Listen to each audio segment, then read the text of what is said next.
Ambato es la gran ciudad y yo nací en este enorme corazón. Hoy renace la esperanza de ver Ambato mejor. Trabajando, construyendo, Ambato mi gran ciudad. Es aquí donde yo quiero vivir. Productiva, generosa, gente mi gran ciudad. Siempre amable, sin fronteras, mi ciudad. Ambato es la gran ciudad y yo nací en este enorme corazón. Hoy renace la esperanza de ver Ambato mejor. Trabajando, construyendo, Ambato mi gran ciudad. Es aquí donde yo quiero vivir. Productiva, generosa, gente mi gran ciudad. Siempre amable, sin fronteras, mi ciudad. Ambato es la gran ciudad y yo nací en este enorme corazón. Hoy renace la esperanza de ver Ambato mejor. Trabajando, construyendo, Ambato mi gran ciudad. Es aquí donde yo quiero vivir. Productiva, generosa, gente mi gran ciudad. Siempre amable, sin fronteras, mi ciudad. GAD Municipalidad de Ambato. Juntos construimos la gran ciudad.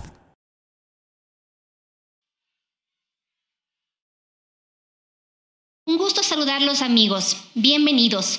A nombre de la Municipalidad de Ambato y la Dirección de Cultura y Turismo, pues les damos la más cordial bienvenida a este cuarto webinar dentro de la programación Ambato en el Bicentenario, el mismo que es transmitido desde la Casa Museo Juan Benigno Vela, una casa patrimonial que nos traslada a la historia y nos cuenta la misma.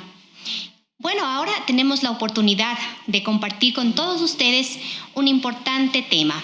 Pero antes de aquello les quiero compartir un fragmento del poema La vida nos acorta la vista. La vida nos acorta la vista y nos alarga la mirada. ¿Cómo poner otra figura en el paisaje sin desarticularlo como una feria invadida por la tristeza? Sin que las nubes o los árboles se despeguen y salten como muñecos desarmados. ¿Cómo poner una palabra en el paisaje sin que el silencio se asuste igual que un animal sorprendido en el bosque? ¿O como una procesión que ha perdido su imagen? ¿Cómo poner una muerte en el paisaje sin que se vuelva frío y se sumerja como una flauta con todos los agujeros tapados? ¿Cómo alargar un sueño hasta que sea un punto en el paisaje, una figura, una palabra o la muerte, sin que el paisaje se desintegre como una burbuja? Nosotros ya no podemos dejar de estar en el paisaje siguiente, aunque sea un paisaje en blanco. Nosotros ya no podemos dejar de estar en la página siguiente, aunque ya la hayan arrancado. Roberto Juarros. En la primera parte de este webinar, la pintura de paisaje como símbolo de construcción, tendremos la intervención del arquitecto Mauricio Valdivieso, artista plástico y catedrático universitario. Asimismo, continuaremos en la segunda parte con el licenciado Galo Chávez, artista plástico que nos acompaña esta tarde, a quien se lo conoce también como el artista del agua. Para conducir este programa como moderador, le damos la más cordial bienvenida al magíster Abraham Mora. Sean todos ustedes bienvenidos. Abraham, le escuchamos. Muchas gracias, Sandra. Para nosotros es un honor contar con la presencia de cada uno de ustedes Nos encontramos en un espacio cultural que pretende enriquecer el conocimiento de cada uno de nuestros participantes. Es por ello que con mucha alegría y entusiasmo les presentamos el webinar La pintura del paisaje como símbolo de construcción. Vamos a iniciar esta tarde con la participación del arquitecto Mauricio Valdivieso Carrión. Nació el 11 de noviembre de 1974, se graduó de arquitecto en el año 2003 por la Universidad Católica de Cuenca y posteriormente obtuvo su maestría en artes en el año 2016 por la Universidad de Cuenca. Actualmente presta sus servicios como docente en la carrera de diseño de interiores de la Facultad de Artes de la Universidad de Cuenca. Desde pequeño ha incursionado en el dibujo y la pintura figurativa, ha indagado y experimentado con diferentes materiales y técnicas. Incluso ha trabajado en escultura y, sin embargo, el tema que más ha concitado su interés ha sido la representación del paisaje a través de la pintura. Como arquitecto y pintor de paisaje, se siente particularmente interrogado por los modos de vincular la arquitectura y la naturaleza. En su trabajo se propone un análisis profundo en relación a la correcta aplicación de la luz y la sombra, pues sostiene que esta característica es muy importante y será la condición que determinará un buen resultado en la concreción de sus obras. En su producción pictórica aborda el paisaje como un testimonio de admiración por la magnificencia de la naturaleza. Mauricio, desde Cuenca, te escuchamos. Muchas gracias, doctor. Muchas gracias por la presentación. Como ya escucharon, mi nombre es Mauricio Valdivieso y voy a tratar este tema respecto al paisaje. Perdón un ratito. No sé si se permite ver en la pantalla. Voy a participar con este tema, ¿no?, de la pintura del paisaje como un símbolo de construcción. Es necesario, para poder hablar de este tema, poner en contexto más o menos desde cuándo comienza este lenguaje, ¿no? Cuando comienza a practicarse este lenguaje, no es que apareció acá en Ecuador así por así, ¿no? He tratado de hacer una línea de tiempo, así mismo en honor al tiempo, porque disponemos de no muchos minutos, entonces voy a empezar inmediatamente. Bueno, es necesario, como decía, retroceder en el tiempo y hablar del neoclasicismo y del romanticismo. Concretamente, esta época o cuando surgió esto del neoclasicismo era precisamente como un rechazo, ¿no? Un rechazo a esta exagerada intervención del barroco y del rococó, ¿no?, que era incluso considerado ya demasiado vanidoso. Esa reacción produjo el nacimiento del neoclasicismo y posteriormente el romanticismo, que es donde se enmarca concretamente el paisaje, ¿no? Hay una línea muy finita, ¿no?, que separa estas dos corrientes artísticas, pero podríamos decir que el romanticismo es el que abarca este tema. Pues bueno, aquí tengo una imagen de John Constable, que es uno de los referentes de este género. Los nombres que voy a mencionar no necesariamente tienen que ser los mejores o tal vez los máximos exponentes, ¿no? Pero sí son referentes que han servido precisamente para dar el giro al arte en este momento de la historia, ¿sí? Esta obra es de John Constable. Como podrán ver, la pintura en la naturaleza es, creo que, el motor, la fuerza motriz que hace que estos pintores traten de destacar y demostrar eso, ¿no? Ya olvidándonos de los temas concretamente que abarcaba la burguesía, como es la religión también, como es las cuestiones militares.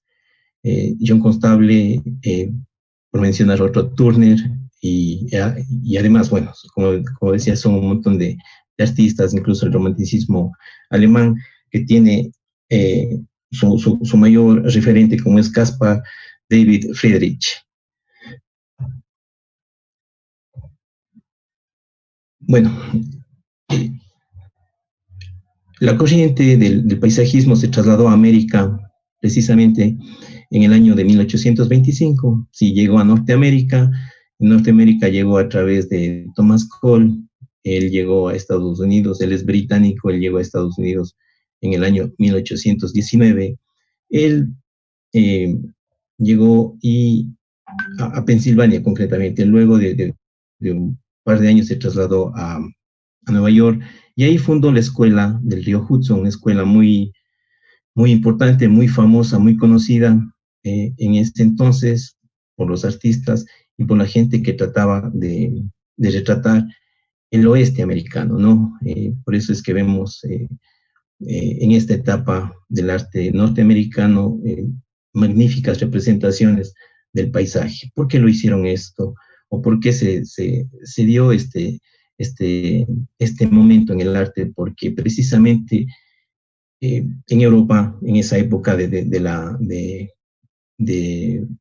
siglo XVIII, de finales del siglo XVIII y comienzos del siglo XIX, y mejor dicho, casi la mitad del siglo XIX, en Europa estaba suscitándose la Revolución Francesa. Sí, esto también abarcó a otros países como Reino Unido, Alemania, Holanda, sí, y ese movimiento influyó en muchas personas que eran, o mejor dicho, en personas que veían en la monarquía totalitaria un desprecio total, ¿sí? Entonces, esa reacción, esa, esa, esas ganas ya de ver al poder hizo que cambiara, ¿no? Ese pensamiento en Europa, y ese pensamiento también se modificó en todos los aspectos y también influyó en el arte, ¿sí? Y ese pensamiento, eh, digamos que fue muy fuerte en Europa. A Estados Unidos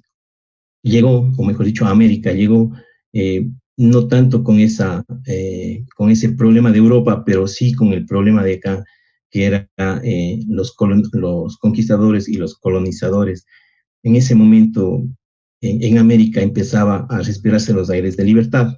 Sí, es por eso que ya vamos entrando en el tema, vamos a tratar de entender el por qué, o sea, qué es concretamente lo que empezaron a hacer las personas, entre ellos muchos artistas, muchos escritores, incluso políticos, ¿no?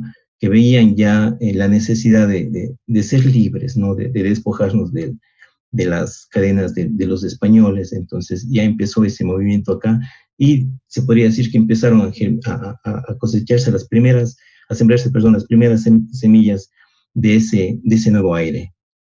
Y aquí estoy mostrando una representación de Church, ¿no? Este fabuloso pintor, alumno de Thomas Cole.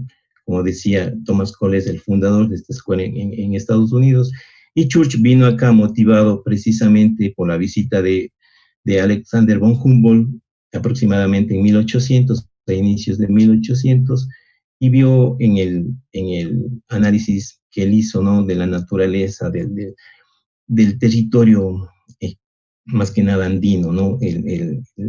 Ese paisaje natural es sublime, motivó tanto que inspiró a otros personajes, ¿no? Entre ellos a los pintores, como decía Church, y Church vino a Ecuador en 1857 y vino concretamente a estudiar nuestros volcanes.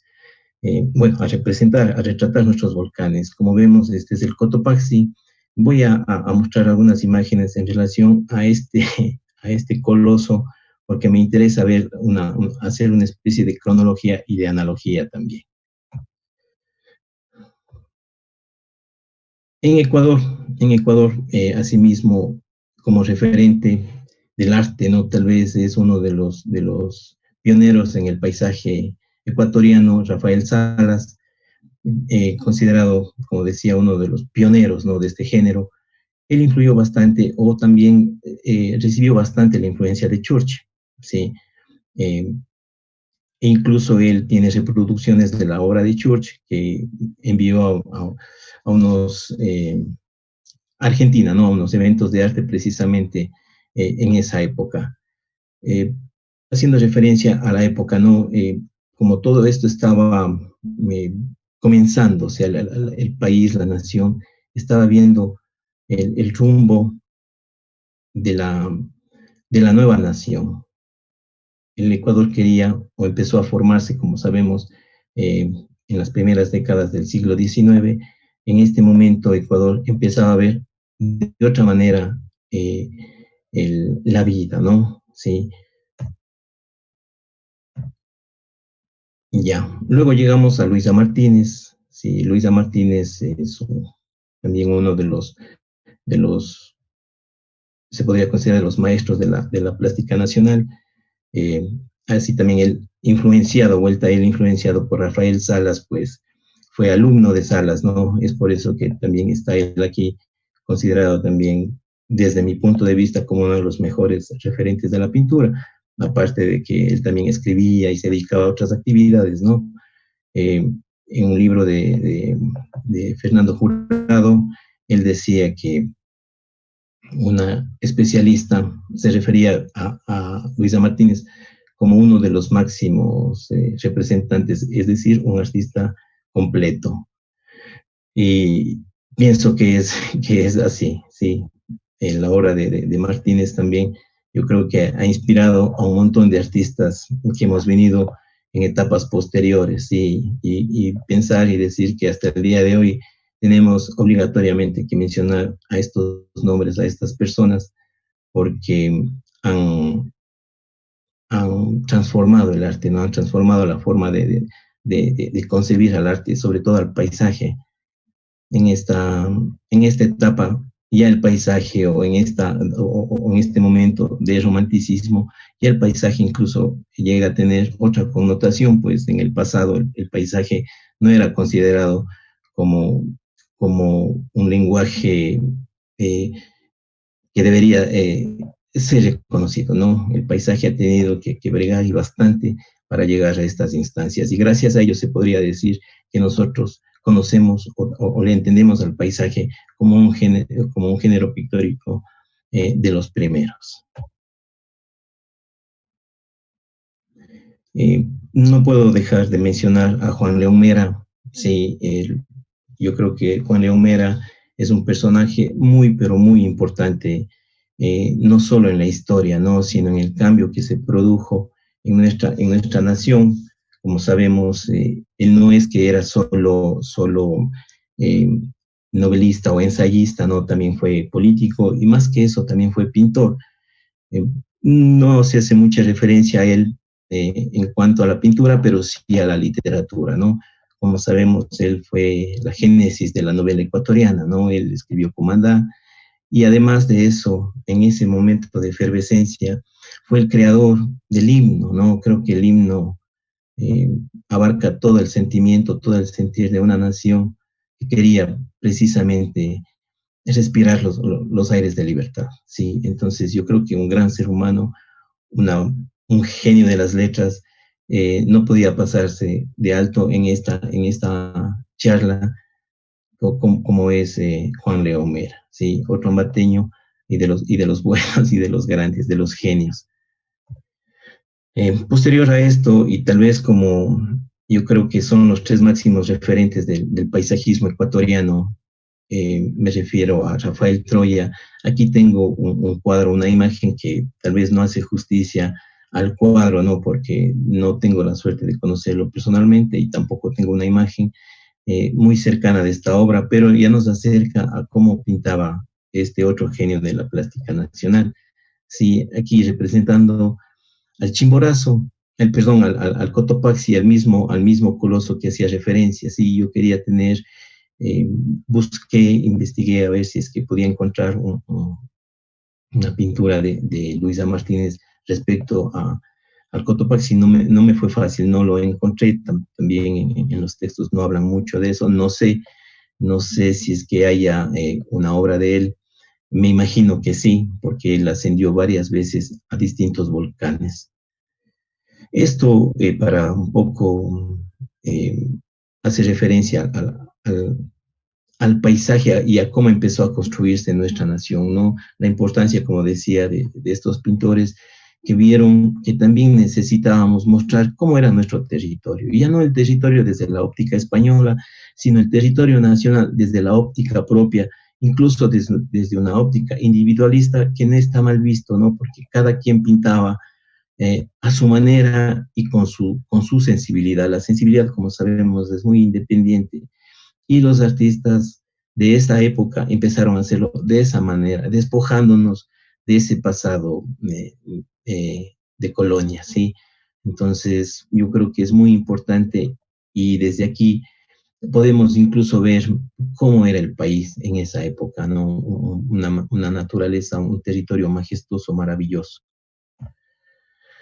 Bueno, luego ya haciendo asimismo una cronología de esta montaña que es el Cotopaxi, que es, no sé, no sé, pero si es que nos tocaría hacer referencia a términos divinos, tal vez esta es una de las creaciones más majestuosas que tenemos, hablando de los volcanes, ¿no?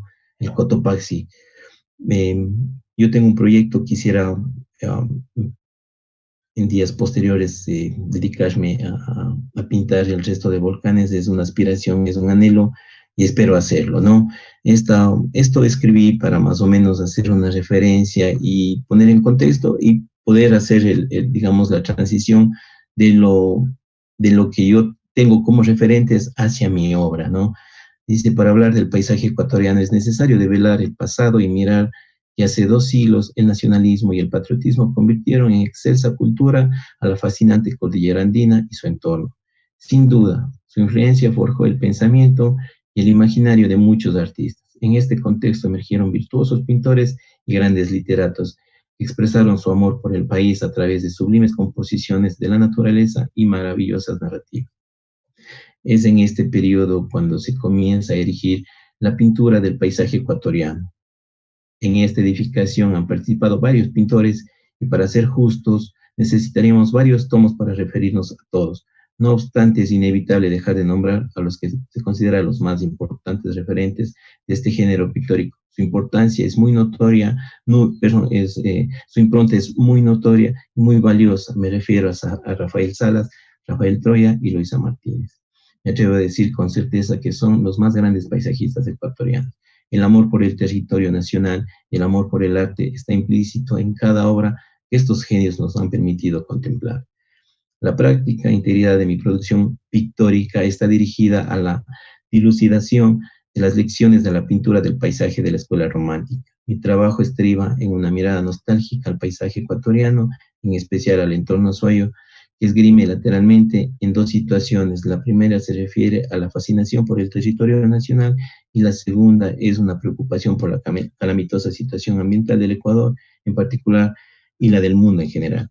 Y asimismo se dirige a convencer al espectador de la necesidad de enfrentarse al arte pictórico con una actitud pausada y meditativa, como un ejercicio para acrecentar la capacidad crítica. El siguiente trabajo se dirige a una intelección de las motivaciones y procesos de mi labor artística, procediendo del mismo modo a una reflexión sobre el contexto artístico ecuatoriano en el que se establece.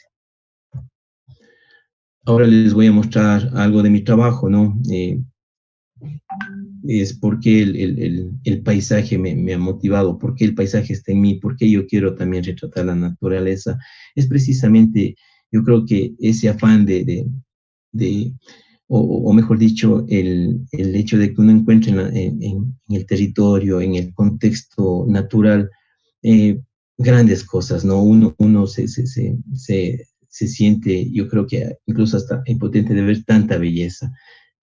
Es tanta la magnificencia en la naturaleza que es, yo creo que un motivante para tratar de retratarlo, ¿sí? Esta es la obra que yo he podido realizar observando lo que me rodea, ¿no? El Cajas, que es asimismo un parque nacional, es un territorio mágico. El campo y su arquitectura, perdón, su arquitectura vernácula, los animales, son fuente de inspiración para que yo pueda estar pintando y creando. Aparte de eso, bueno, volviendo a los volcanes, ¿no? Como decía, ese es un proyecto que tengo y aquí está el Cotopaxi, al que lo he pintado, créanme, con muchas ganas desde un buen tiempo atrás. Asimismo, trato de darle un discurso. Ese discurso, como ven aquí, el escenario es tal vez todo excepto el volcán, ¿no? Porque es el protagonista. Sin embargo, me gusta darle un pequeño discurso. En este caso yo ubiqué estas vaquitas, ¿no? Así mismo para darle ese toque, ese algo de qué hablar. Bueno, pintar es una necesidad. Como ven, sigue aquí la cordillera andina presente, ¿no? Toda la vida ha estado y yo creo que seguirá siendo motivo de inspiración y una fuente de producción de obra.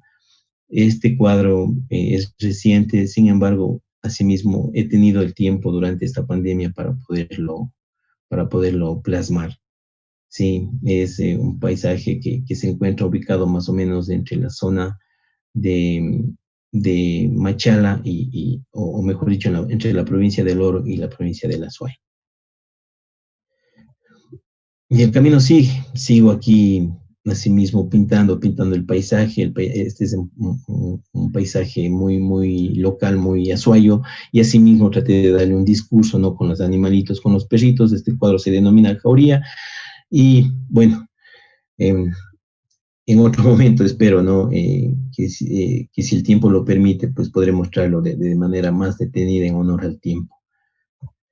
Eso en cuanto a mi obra. Para concluir, lo que les puedo decir es que la cuestión de la pintura del paisaje contemporáneo, no solo ecuatoriano, sino mundial, contemporáneo, pero no solo ecuatoriano, sino mundial, tiene un cariz netamente social, por cuanto se relaciona en numerosos casos con la amenaza a un ecosistema único e indefenso, y hace que el desarrollo en todo sentido no reflexione sobre la posibilidad de conducirnos hacia un futuro incierto y desalentador.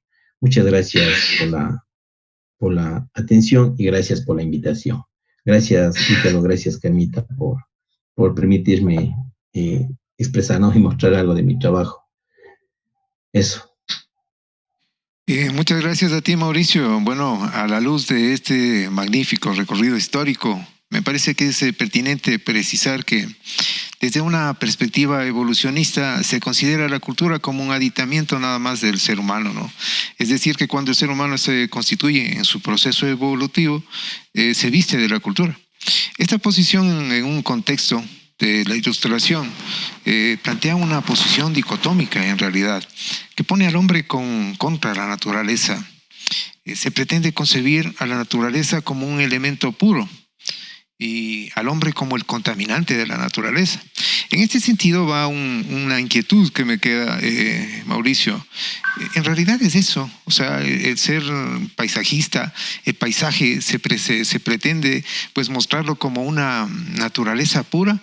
Esto más bien no será que nos está poniendo en una reproducción de estereotipos en la que el hombre, al no sentirse parte de la naturaleza, la contamina.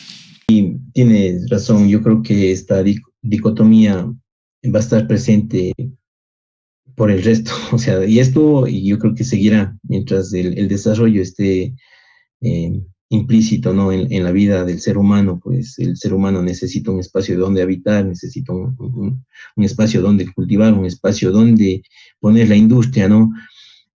Lastimosamente, no es que se detienen este tipo de fenómenos, al contrario, esto se acrecenta y el espacio se reduce cada vez más. Yo creo que el propósito del artista, o mejor dicho, los pintores, no creo que vamos a cambiar el mundo, no es tanto así, sino más es una mirada, yo creo que, o plasmar el espacio pensando en que sin ser afectado o muy afectado, es bello, es muy apreciable, es fantástico. Entonces, yo creo que bajo esa perspectiva, nosotros los artistas, como te decía, encontramos en la naturaleza nuestra fuente de inspiración.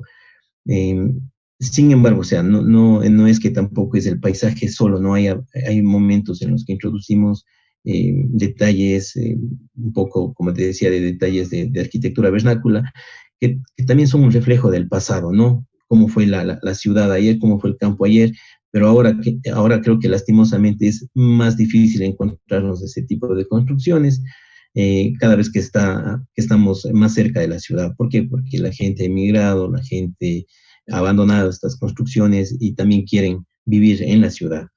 Entonces yo creo que eso va a seguir pasando, no creo que el arte, como te decía, o la pintura del paisaje vaya a cambiar esto, más creo que es una cuestión de sensibilidad, una mirada individual y, y sí, o sea, yo creo que también somos motivados por la nostalgia, ¿no? Porque nos gusta mirar al pasado para incluso saber de dónde venimos, ¿no? Eso es lo que te puedo comentar. Eh, Muchas gracias, Mauricio. Bueno, la verdad, rompiendo un poco el protocolo, creo que la verdad esta parte artística, eh, esas estructuras que nosotros tenemos, me hace romper un poco el guión que está establecido, ¿no? Tenía que hacerte una pregunta, te voy a hacer dos, ¿no? claro, Porque sí, la verdad encantado. es que me queda ahí pendiente, ¿no? El hecho de que la cultura no puede estar al margen del poder, ¿no? O sea, de hecho, estamos en una relación directa, no podemos separarnos, aunque queramos, del poder, de la política, de lo económico y todo ese contexto en el que nosotros estamos viviendo. Entonces, retomando nuevamente eso, no sé si el paisajista se empecina con la naturaleza pura o en realidad también hay espacio para incluir al hombre en el paisaje. O sea, haber más paisajes en los que nosotros contemplemos no solamente a los animales, a las vaquitas, a los perros, sino también al hombre como parte del paisaje, como parte de ese contexto de la naturaleza, como parte incluso, creo yo, de una voz que tiene que ser la del artista desde su percepción. No sé, en este sentido, Mauricio, ¿qué es lo que tú piensas?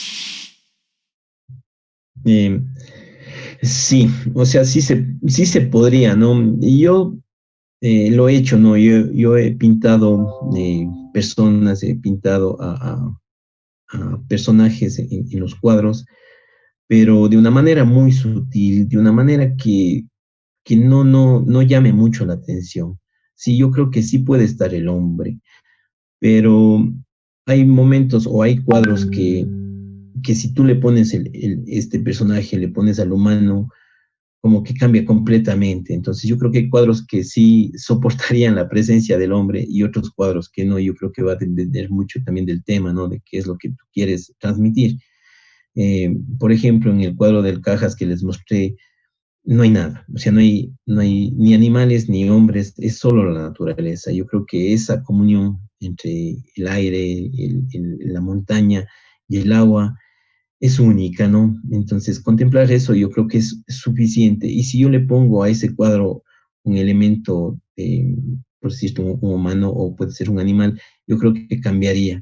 Pese que ahí hay fauna también, ¿no? Fauna silvestre en este espacio, pero yo creo que es también cuándo le ponemos para que asimismo la obra no se vea recargada, que no se vea pesada.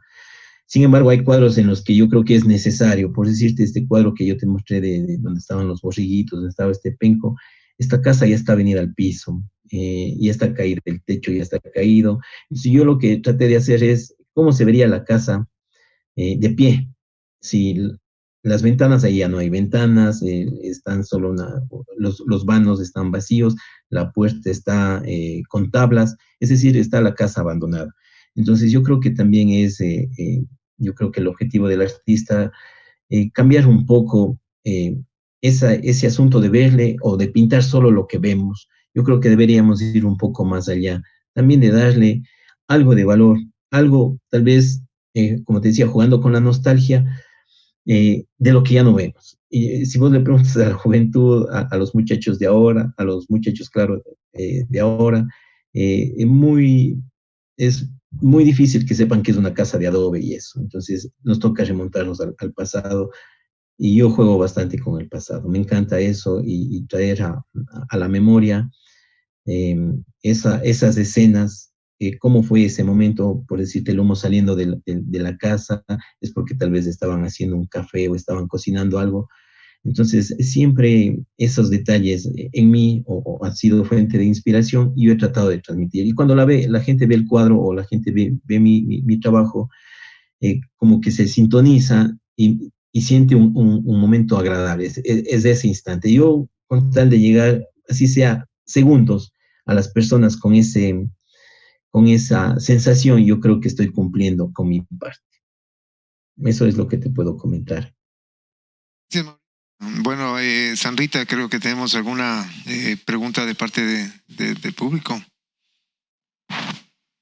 Claro que sí, tenemos varios comentarios y también agradecerles a todas las personas que nos están siguiendo a través de la fanpage Cultura Ambato en este interesante planteamiento cultural e histórico. Bueno, tenemos también relevantes mensajes para nuestro expositor. Esteban Torres dice: muy bien, Mauricio, excelente obra.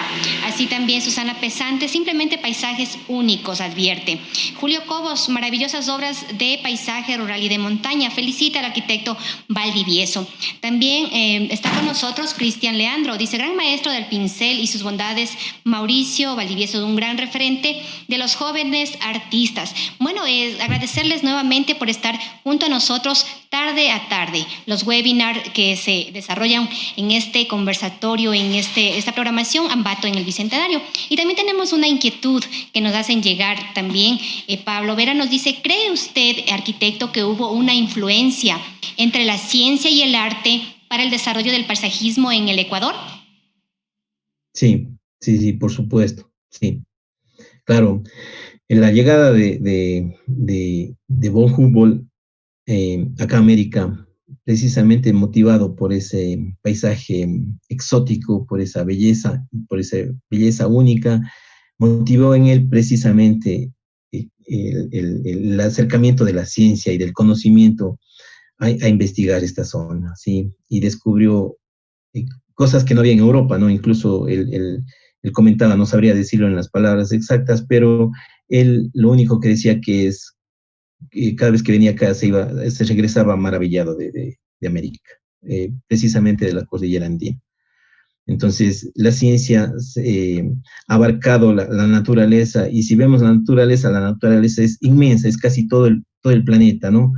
Y que no influya, o que esta parte del conocimiento no se interese por el arte, no creo. Yo creo que están ligadas 100% desde el comienzo, y seguirá así, va a seguir así. Y al menos a las personas que nos gusta el paisaje, siempre tratamos de salir de la ciudad y buscar locaciones, buscar lugares para retratarlos, ¿no? Y yo creo que es eso. Entonces, uno siempre está buscando eso, y además conoce un poco de historia, conversar con las personas de esa zona, es muy interesante. Entonces, la ciencia o el conocimiento siempre va a estar ahí, y están de la mano. Gracias, Mauricio. Bueno, te vamos a pedir que te mantengas con nosotros, ¿no? Bueno, no me gusta a mí esta nueva normalidad, no, más bien una nueva realidad, porque implica una nueva normalidad, una anormalidad. Entonces, en esta nueva realidad en la que te tenemos presente y no te tenemos, por favor que te mantengas todavía para continuar con este conversatorio. Bueno, seguidamente tenemos la presencia de Galo Chávez Flores, el pintor del agua y la naturaleza. Galo Chávez Flores es un artista plástico que ha elevado su obra mucho más allá de un hermoso paisaje. Presenta la naturaleza con este enfoque mágico de su pincel. Su propuesta ambientalista ha capturado la atención de todos quienes disfrutan su arte. Nace en la ciudad de Ambato, es licenciado en Ciencias de la Educación, con mención en Bellas Artes. Ha sido considerado como uno de los mejores artistas de Latinoamérica debido a la calidad de su trabajo y a su larga trayectoria artística. Sus obras han recorrido el mundo entero: Perú, Colombia, Argentina, Chile, Venezuela, Estados Unidos, Alemania, Italia, Inglaterra, entre otras. Sus obras se encuentran en museos y galerías como la Casa de la Cultura, municipio de Ambato, el Colegio Galo Miño, Pinacoteca Unifinsa, Guayaquil, Banco Central del Ecuador, Embajada de México, Canadá, Embajada de Ottawa, México, y Taxo. Ha destacado como maestro de bellas artes en dibujo, pintura, microescultura, modelado, conceptualizador y calificador de obras artísticas y concursos. Es miembro de la Casa de la Cultura de Tungurahua y del Consejo Hispanoamericano de Artes y Letras de Loja, ganador de 57 premios entre reconocimientos, preseas y menciones, con más de 300 exposiciones como artista profesional. Galo, qué gusto estar contigo aquí. Buenas noches, muchísimas gracias. Y bueno, una felicitación muy sentida para todas las personas que están detrás de este festejo del Bicentenario, que es importantísimo para nuestra ciudad y para nuestra cultura. Bien, Galo, creo que te plantearía la misma pregunta que Mauricio. La naturaleza pura es la que nosotros queremos, o es la que el artista quiere preservar en sus obras, o podría ver de alguna forma la incursión del hombre para que no exista ese posicionamiento dicotómico en el que le vamos separando al hombre cada vez de la naturaleza. Bueno, eso tiene un solo sentido, porque en realidad los que nos dedicamos a la defensa del medio ambiente a través del arte, evitamos poner la presencia de personas o animales en nuestras obras y resaltamos en sí lo que es la naturaleza, el verdor, el agua pura, el aire puro. Es porque ya en tiempos un poco hacia atrás se hizo ese experimento, ¿no? De poner, no sé si a lo mejor tú haces un estudio visual de lo que la historia del arte nos pone para nosotros poder observar. Vemos que pintores se dedicaron a tratar de poner al ser humano en armonía con la naturaleza. Pero en ese entonces el ser humano no destruía como el que tenemos ahora. Es muy diferente. Por eso es que nosotros evitamos de sobremanera este grupo reducido de pintores que nos dedicamos a la defensa de las áreas protegidas, no protegidas y sobre todo de las desconocidas, que son las que están en mayor riesgo porque están desprotegidas, ¿no? Entonces, no es muy importante para nosotros poner realmente ese tipo de figuras dentro de nuestra obra. Nosotros tenemos que resaltar lo que debemos conservar, lo que debemos cuidar. Esa es nuestra premisa actualmente. Pero, no sé, insisto un poco más. Lo que pasa es que, a mi criterio, creo que presentar a la naturaleza pura lo que va haciendo es que el ser humano justamente se aleje de ella. No existiría más bien la comunión de la naturaleza, o sea, siendo parte de ella como lo es, como debería ser, incursionar también, o sea, a lo mejor en la figura humana con la naturaleza conjuntamente. ¿No presentaría a lo mejor otra perspectiva, otra visión para los jóvenes, que cada vez ellos van percibiendo incluso mayor esta visión dicotómica en la que se ve como la naturaleza por un lado y el hombre por otro lado? Bueno, en realidad nuestra intención como artistas defensores del medio ambiente es el de, sí, poner a consideración de las personas, de los seres humanos, esas áreas. De hecho, cuando nosotros pintamos nuestra obra de arte, adjuntamos a cada una de las obras una guía de la locación, de cómo llegar a ella, de cómo conservarla, de cómo visitarla y sobre todo de cómo cuidarla, cómo defenderla, ¿no?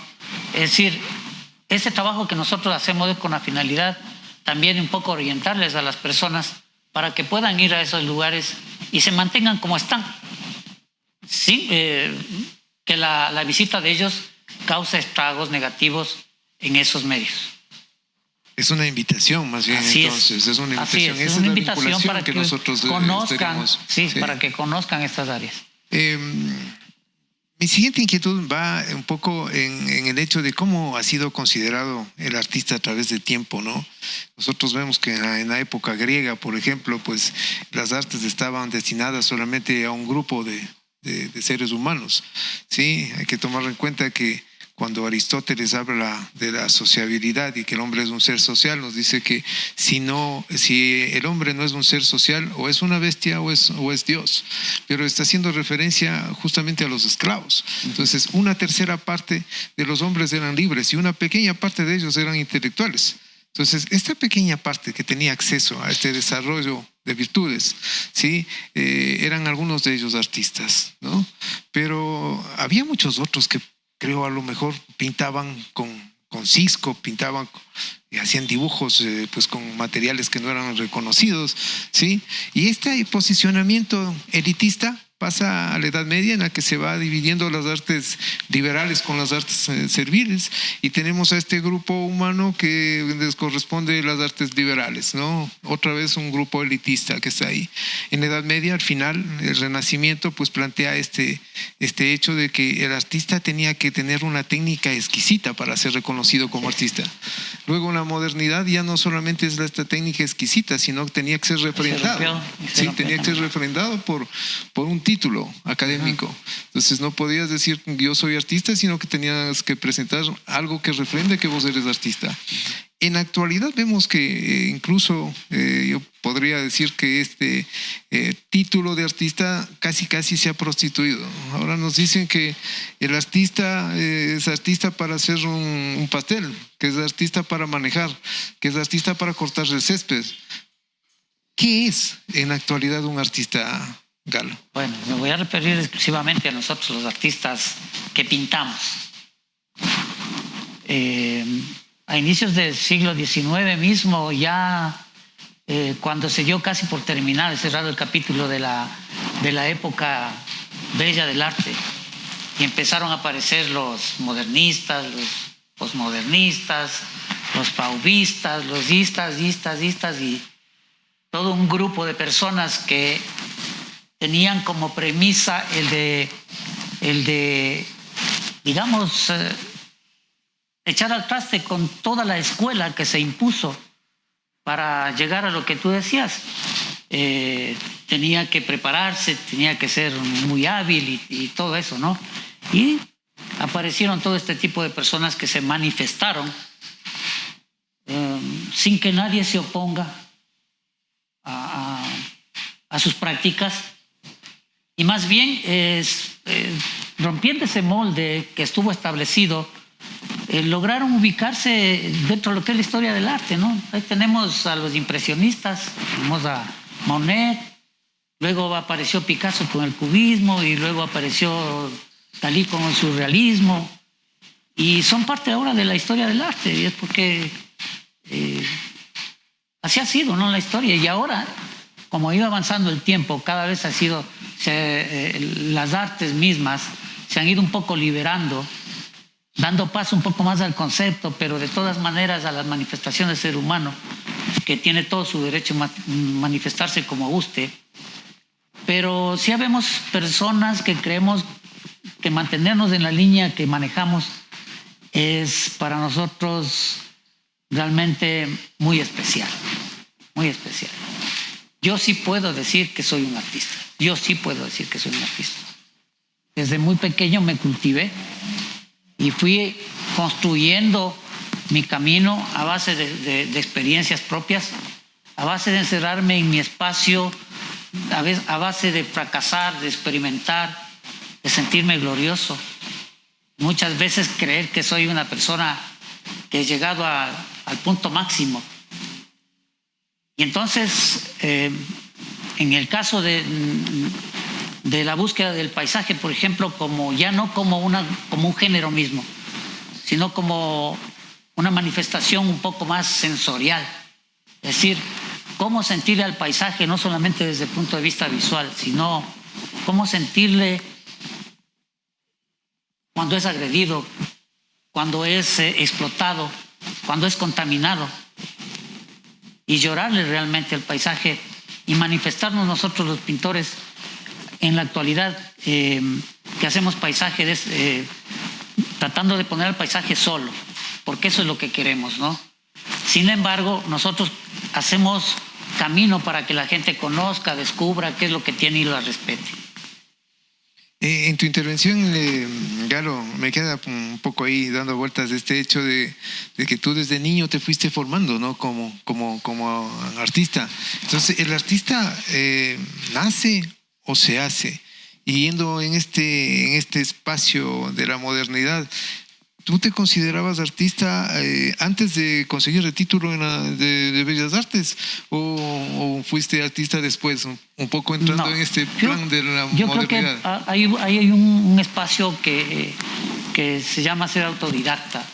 Yo tuve la oportunidad de darme una autoformación a través de estudiar y prepararme y experimentar, como te decía, en mi espacio propio y creer que esos pasos que fui dando poco a poco me transformaron en un artista, porque no solamente yo era una persona que copiaba lo que veía exteriormente, sino que empecé a sentir cosas internas y aflorar en los lienzos. Significa que entre ser un pintor, un práctico pintor, y un creador, si hay un espacio abismal que nos separa. Entonces, la persona que tiene la capacidad de crear, de hacer las cosas que no existen y traerlas a la vida, entonces podemos decir que somos artistas. Y yo ya era artista desde antes de buscar un título académico. Entonces, considero que esa cuestión de haber experimentado muchos espacios, muchísimos espacios, dentro de un estudio, porque son muchos espacios, quizá te pasaron en mi escrito que pongo que en ese espacio tuve compañías de todo tipo, ¿no? Y de vez en cuando de seres humanos, porque así era. Pero más viví ataviado por la visita de personajes que me inducían a trabajar constantemente en la búsqueda. En esa búsqueda que hasta el día de hoy no ha terminado. No ha terminado porque mi trabajo gira alrededor de 4 ejes. Estoy dentro de lo que es la pintura rupestre andina, el paisajismo naturalista, el realismo mágico y el surrealismo conceptual. Una obra muy fuerte que realmente hay que verla, esa obra, para saber en qué ando, ¿no? Bueno, completamente de acuerdo, en realidad, Galo, contigo, ¿no? De hecho, me parece que esta modernidad y esta posmodernidad en la que vivimos, que nos empuja a que nosotros evidenciemos, ¿sí?, algo, sí, con un título. A veces, pues, una persona que está lleno de títulos, pues, no refleja más que sus frustraciones, creo yo. Entonces, vemos que Leonardo da Vinci, por poner un ejemplo, no tuvo título alguno. Así es. ¿Sí? Entonces, estoy completamente de acuerdo contigo. Tenemos una intervención, una pregunta del público, Sandrita. Claro que sí. Estamos con más gente que se sigue conectando y pues felicitando el trabajo que realiza el licenciado Galo Chávez, así también como el arquitecto Valdivieso. Dicen también aquí los comentarios del Carmen Navas: felicitaciones a los organizadores de estos importantes eventos. También Violeta Estrella se conecta y dice: buenas noches, interesante el reportaje porque así conocemos a los grandes artistas plásticos que existen en nuestro país. También Jenny Jiménez: Ambato tiene buenos artistas de arte, sobre todo en pintura. Tenemos buenos expositores, así son, las manifestaciones que tienen nuestros seguidores a través de la fanpage Cultura Ambato, a quienes agradecemos que nos acompañen. Y bueno, también Isabel Viteri nos pregunta, una pregunta para el licenciado Chávez. ¿Qué opina usted sobre la fotografía de paisaje? ¿Es un apoyo o es una competencia?, nos dice. Bueno, en mi caso es un apoyo, porque es una herramienta más para poder concebir mis obras. Esto tiene algunas connotaciones, ¿no? Porque muchas veces nosotros románticamente podemos ir a un sitio, queremos sacar apuntes, dibujos, y de pronto queremos atrevernos a pintar en el medio, pero hay condiciones adversas que no nos permiten estar en esa zona. Insectos, el viento, el frío, la lluvia, y echamos mano pues de lo que se tiene ahí, pues una cámara fotográfica. Pero más que eso, la imagen que uno saca de la zona nos sirve solamente como un ligero apunte, porque ya en la cuestión cromática, en la riqueza cromática que tenemos, ya en nuestro chip, tenemos esa capacidad de nosotros, inclusive sin ver la fotografía, plasmar la obra con los colores exactos, porque nuestra naturaleza ecuatoriana tiene los colores característicos de la naturaleza ecuatoriana. Listo. Bueno, seguimos aquí, Abraham. También, aquí dice, debe ser un alumno suyo. Dice: excelente, profe, un cordial saludo para el licenciado Galo Chávez. Bueno, tenemos también interesantes ya reflexiones con respecto a este conversatorio. Continuamos con usted, Abraham. Sí, quisiera hablar un poco sobre el oficio de ser artista, ¿no? De hecho, el hombre es el único ser sobre la tierra capaz de crear cultura. La cultura se maneja a través de símbolos y los símbolos son la base de los rituales.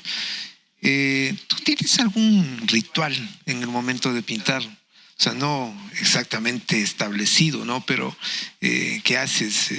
¿Pones alguna música? Yo creo que solamente un artista puede entender a otro esos nervios, esa sensación tan peculiar cuando está frente al lienzo en blanco, ¿no? Así es. Entonces, para empezar a pintar, ¿qué es lo que haces? Yo qué sé, pones música, prendes una vela, te fumas un tabaco, alguna cosa de estas que es como invocar a esta parte ritual, a esta parte que nos hace falta, ¿sí? Bueno, yo siempre en mi espacio, que es un espacio pequeño, un poco antes de empezar a trabajar una obra de arte, en primer lugar, mi sitio de trabajo tiene que estar totalmente pulcro y ordenado. Entonces, esa idea de que nosotros los artistas somos desordenados y que somos sucios, eso es un estereotipo que nos metieron de por ahí, pero en realidad yo sé dónde cada cosa está en su lugar, ¿no? El momento de pintar, pues sí, exactamente me acompaño. Me encanta mucho la música instrumental, la música clásica y la música, actualmente la música New Age. Siempre me estoy haciendo acompañar de esa música. Creo que ese es el mejor ritual que tengo yo, porque al momento mismo de trabajar ya estoy acompañado de un montón de personajes dentro de mi espacio que me sirven de mucho para la consecución de mi trabajo. Posiblemente en una obra de un formato medio, donde se invierte más o menos aproximadamente unas 20 horas de trabajo incesante, ¿no? Seguido. Qué sé yo, habrá unos 300 o 400 o 500 pinceladas invertidas en el mismo. Y pues ya un momento que está terminada la obra, tú te das cuenta recién, cuando regresas a tu realidad, lo que has logrado hacer. Sí, yo me he hecho muchas veces esa pregunta. ¿Hice yo esto? Es un despertar. No sé, Galo, nos volvemos a encontrar creo que después de algunos años. Así es. ¿Sigues teniendo tu taller aquí en el centro de Ambato? Bueno, yo vivo aquí en el centro de Ambato. En la actualidad estoy, por esta cuestión de la pandemia, fuimos a hacerle compañía a mi suegra y ella me dio un espacio en su casa, porque sabe que para mí, la pintura es la savia de mi cuerpo y que yo no puedo estar quieto un momento de mi vida, ¿no? En ese sentido. Porque si no estoy pintando, estoy dibujando, estoy modelando, estoy haciendo siempre actividad. Y sobre todo por la privacidad que tengo yo ahí. A pesar de que estamos 3 personas en el mismo ambiente, cada uno por su lado. Y para venir a incrustarse en el mío, tienen que pensarlo 10 veces porque saben que me van a cortar la inspiración o me van a restar algunos minutos que son vitales para mí. ¿Te pones marqueño ese rato? No. Simplemente no me gusta a mí dejar las cosas a medio hacer. Y yo cuando doy continuidad a una obra, sabe mi esposa que cuando yo me pongo a pintar, por ejemplo, yo 5 de la mañana ya estoy en mi estudio, trabajo como hasta las 9, hasta desayunar. Luego también se hace un interview en el almuerzo y otro interview en la merienda, pero son espacios de media hora. 5 de la mañana y yo me estoy acostando 12, 1 de la mañana y nuevamente a las 5 ya estoy en pie. Ese ha sido siempre mi tren de trabajo. Por eso yo te decía que soy una máquina para pintar. Estoy todo el tiempo produciendo, ¿no? En esta pandemia he logrado hacer casi 100 obras. Qué bien. Bueno, ya me contestaste una inquietud que tenía, justo te iba a preguntar, o sea, ¿qué hora es la más propicia para pintar? Y también, ¿por qué te decía esto de si sigues viviendo aquí? Porque probablemente, no sé, si es que te hace falta, o sea, si estabas acostumbrado a pintar aquí en tu taller en la ciudad, no sé si te hace falta el sonido de la bulla de las calles, la gente, los carros, o te acostumbraste a estar en un lugar con mucho más silencio, con este sonido del mismo silencio de la naturaleza. Bueno, el sonido urbano, que es de todos los días, desde que la gente empieza a hacer su actividad, está ahí. Pero cuando tú estás dentro de tu estudio, estás conectado con la obra de arte, no escuchas nada. Estás totalmente aislado. Por eso es que Yo conversaba con Carmita que mi obra siempre ha sido concebida desde el punto de vista sensorial, ¿no? Desde ese lado que no se ve, desde ahí es la creación, desde ahí es construida mi obra de arte. La verdad ha sido el tiempo bastante corto, en realidad, Galo. Me ha dado mucho gusto encontrarte aquí, de igual manera, de esta nueva forma de realidad con Mauricio. Agradezco yo a Carmita, a Ítalo, por haberme permitido compartir este espacio con estos grandes maestros, que de hecho pienso yo que este tipo de eventos van a generar una promoción mucho más fuerte, ¿no? Para que los jóvenes vayan interesándose un poco más en esto que parece que se nos está dejando de lado. Mauricio, no sé si quieres intervenir con tu reflexión o con tus palabras finales. No, yo te agradezco infinitamente. Yo no lo pude hacer porque, bueno, empezamos así un poquito acelerados el asunto del webinar, pero sí, o sea, yo quiero expresar mi agradecimiento a Carmita, como dije, a Ítalo, a ti, al maestro Chávez también, y mediante ustedes a la Dirección de Cultura del municipio de Ambato por brindarnos esta oportunidad de poder participar y llevarles nuestro trabajo. Sí, que creo que, como dijiste, ya, no sé, como que a los muchachos les está gustando otras cositas. Sí sería bueno de mirar un poco a este lenguaje también. Sí sería bueno volver a darle el espacio que se merece. Muchas gracias por tu presencia, Mauricio. Ojalá pues el tiempo nos permita para que en algún momento nos podamos encontrar de una manera más real, creo yo. Sí. Tiene que darse el momento. Sí, yo al menos me quedo con esa intriga, porque una cosa, esto es muy frío. Como dijiste, no es lo mismo vernos, hablarnos, incluso mirarnos, ¿no?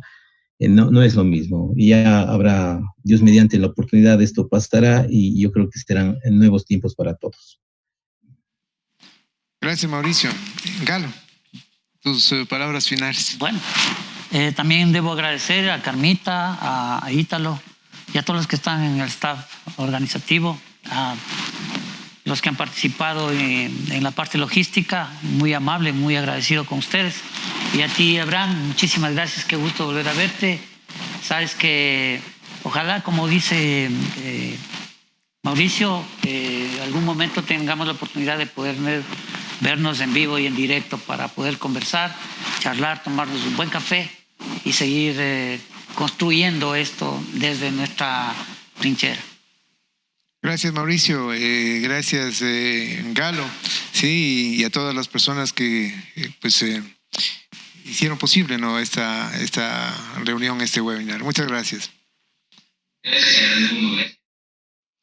Amable audiencia, muchísimas gracias por acompañarnos en este cuarto webinar acerca de la pintura de paisaje como símbolo de construcción. Con ello seguimos rindiendo homenaje a los 200 años que cumple la ciudad de Ambato por su independencia. Y pues recordarles también que continuaremos presentando este espacio a través de esta agenda bicentenaria con otras actividades, otros conversatorios que se relacionan a nuestra ciudad.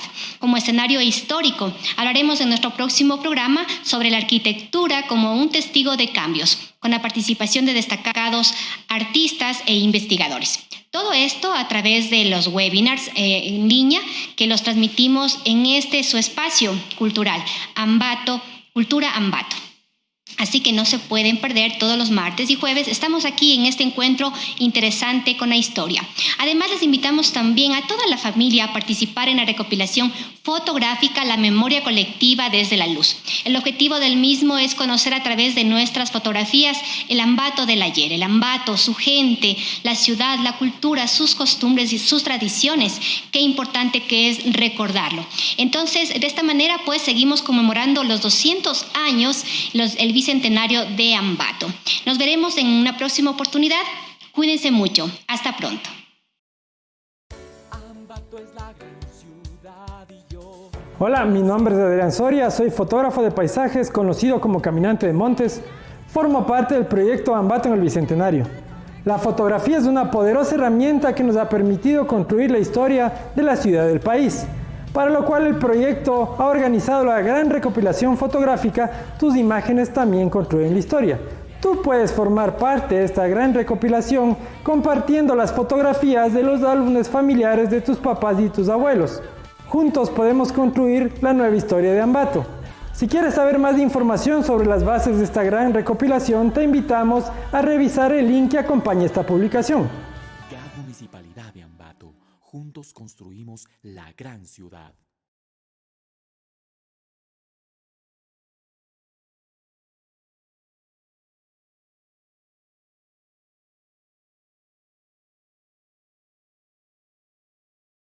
Municipalidad de Ambato. Juntos construimos la gran ciudad.